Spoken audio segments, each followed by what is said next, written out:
Minority Leader. Thank you, Mr. Speaker.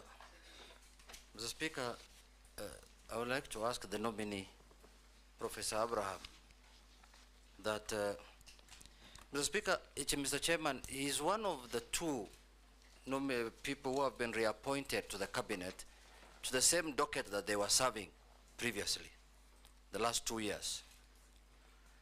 I want to ask you a question, Professor, that what do you think makes you feel that you can serve in that docket again? Because why I'm asking that question is because if you look at what happened in the last 2 months in this country, the demonstrations and the kind of things that happened, in my view, you look like somebody who was lost.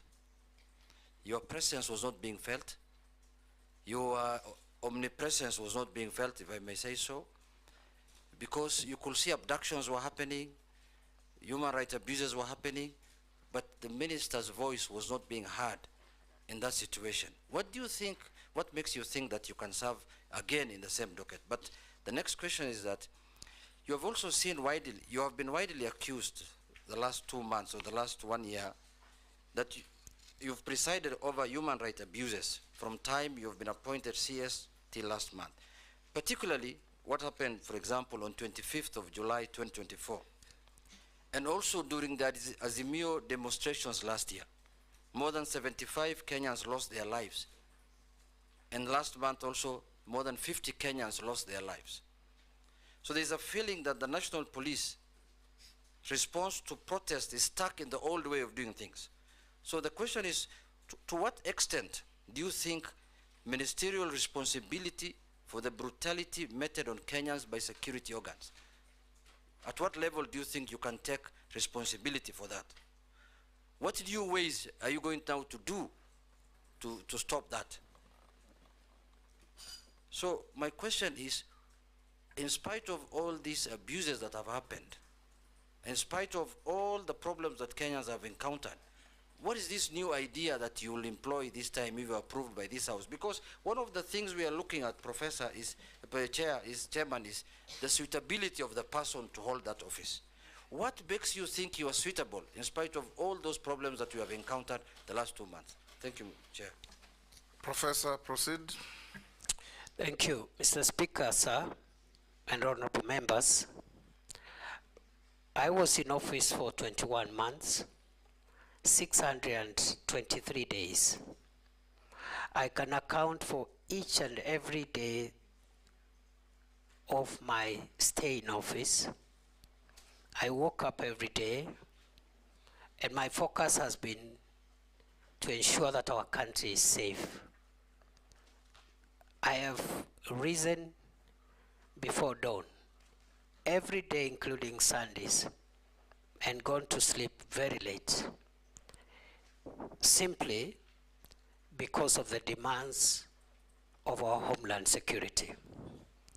I believe that I am suitable for reappointment because during those 21 months, during those 623 days, I have been able to keep the country fairly safe, especially in the fight against terror.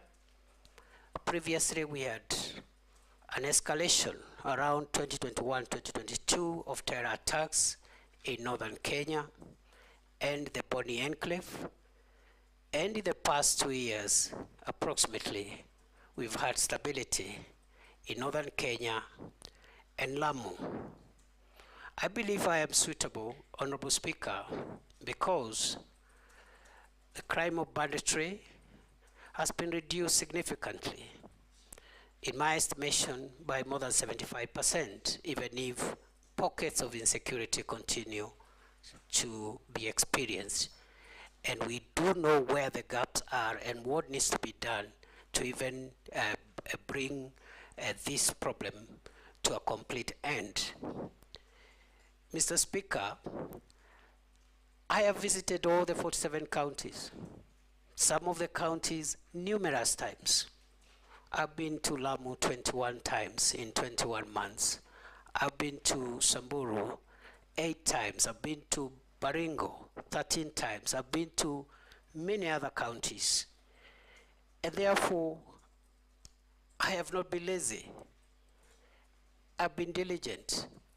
And I've conducted myself within the parameters of Article 73, which requires me to conduct myself in a manner that brings honor to the nation and dignity to the office I hold. I have worked with officers at the headquarters, but I've also sat down in numerous meetings to work with officers at regional, county, and sub-county levels to make sure that we share decision-making processes and decision implementation processes. I believe, Mr. Speaker, the question has been directed to the events of the recent weeks. And I want to respond as follows. That the reason that I didn't talk every day is because the events the Honorable Member is referring to were mainly operational issues. The work of the Minister, the Cabinet Secretary for Interior, as envisaged in Article 245 of the Constitution, is to give the organs of national security that fall under that ministry policy, direction, and policy guidance. And in particular, because we are talking about the police, Mr. Speaker, the police is under independent command, Article 245, paragraph 2. There are only two people who can give the Inspector General of Police directives. First, the Cabinet Secretary for Interior, but only on policy issues. Number two, the the Director of Public Prosecutions in matters in investigations of criminal activities. Other than that, operational matters are handled by the command of the National Police Service, and therefore the Minister doesn't give operational directives. We have communicated the policy during my time in office, the policy of the Kenya Kwanza administration on policing, which includes zero tolerance on extrajudicial killings, zero tolerance on abuse of human rights, and restraints in the use of force. Limited only, the use of force being limited only to cases contemplated in the Constitution and the National Police Service Act and the schedule thereto in the defense of life of the officer or the life of the people of Kenya. Therefore, it is unfortunate that during a recent protests, we witnessed the death of 42 Kenyans. We also had injuries, 486 civilians and 385 police officers were injured. We had about 1,387 arrests.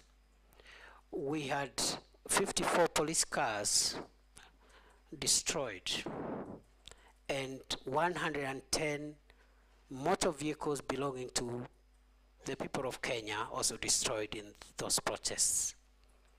And therefore, I want to submit as follows: that the operational responsibility of policing lies with the command of the National Police Service.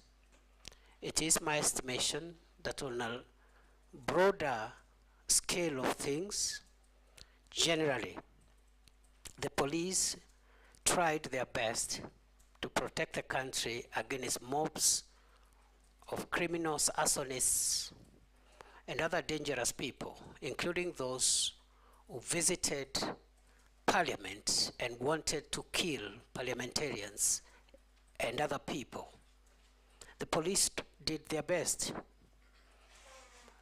And in the event, as it is possible that any officer went beyond what is allowed in terms of the use of force.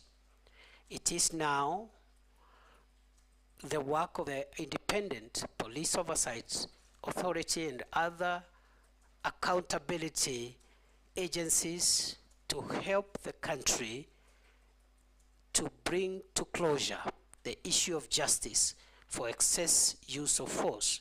I want to submit as follows, Mr. Speaker, that even beyond the police having independent operational command, the issue of the use of firearms by a police officer is individual. If you read the National Police Service Act and the Schedule 6 to that Act,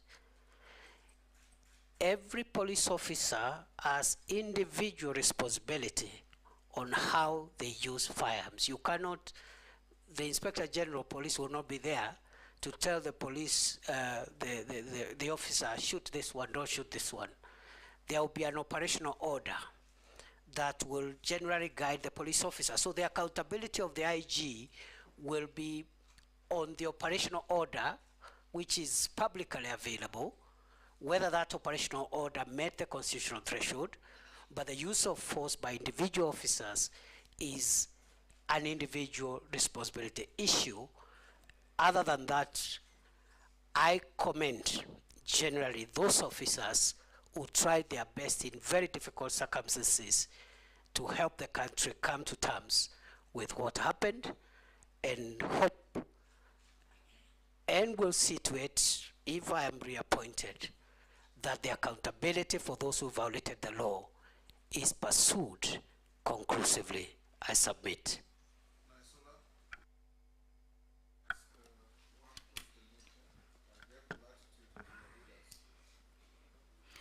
Thank you, Mr. Speaker.